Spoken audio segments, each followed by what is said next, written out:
Hello guys, നമ്മുടെ duty starting ചെയ്തിരിക്കുകയാണ്. ഇന്നത്തെ ഡ്യൂട്ടി വീണ്ടും എറണാകുളത്തേക്ക് തന്നെ യാത്ര. എലിവേറ്റഡ് ഹൈവേയുമായി സംബന്ധിച്ച് റോഡ് ഭയങ്കര ബുദ്ധിമുട്ടിലാണ്, ഭയങ്കര ശോചനീയ അവസ്ഥയിലാണ്. അപ്പോൾ ബ്ലോക്കിലൂടെ പതുക്കെ മന്നം അനങ്ങി നീങ്ങിക്കൊണ്ടിരിക്കുകയാണ്. അതൊക്കെ ക്യാമറാമാൻ ഹബീബിൻ്റെ കൊടുക്കാൻ ഫോണ്.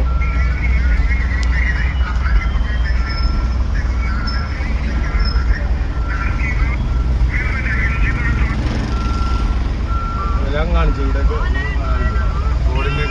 റോഡിന്റെ അവസ്ഥ വളരെയധികം ശോചനീയ അവസ്ഥയാണ്. ബ്ലോക്കിൽ കിടക്കാൻ തുടങ്ങിയിട്ട് കുറച്ച് നേരം കൂടിയായി തന്നെ. ശരിക്കും പറഞ്ഞാൽ ഒരു വല്ലാത്തൊരു ഗതികേടിലാണ് നമ്മളുടെ ഈ റോഡിന്റെയൊക്കെ അവസ്ഥ.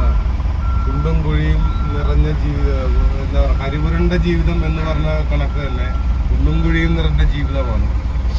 ഒരു ട്രിപ്പ് ഓടി അരൂര് ചന്ദ്രൂര് മുതൽ അരൂര് അമ്പലം വരെ എത്താൻ തന്നെ ഏകദേശം 1 മണിക്കൂറിന് മേലെ പിടിക്കുന്നതാണ്. അങ്ങനത്തെ ഒരു അവസ്ഥയിലാണ് ഈ റോഡിന്റെ പണി.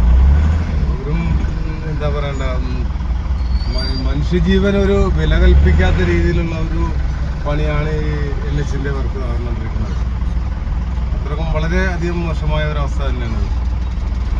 ഇത്ര നേരമായ ജനങ്ങൾ ബ്ലോക്കിൽ കിടക്കുന്നത്. ഹോസ്പിറ്റൽ കേസിൽ ആംബുലൻസ് വന്നാൽ പോലും പോകാൻ പറ്റാത്തൊരവസ്ഥയിലാണ് റോഡിന്റെ വർക്ക്.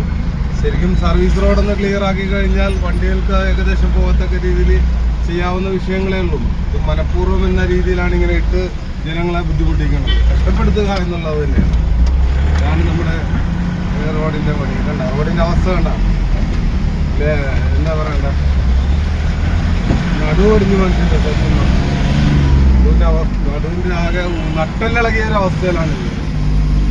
ഓക്കെ, അപ്പോൾ എല്ലാവരും നമ്മളുടെ വീഡിയോ കാണുക, കമൻറ്റ്, ലൈക്ക്, ഷെയർ എല്ലാം ചെയ്യുക. വീഡിയോ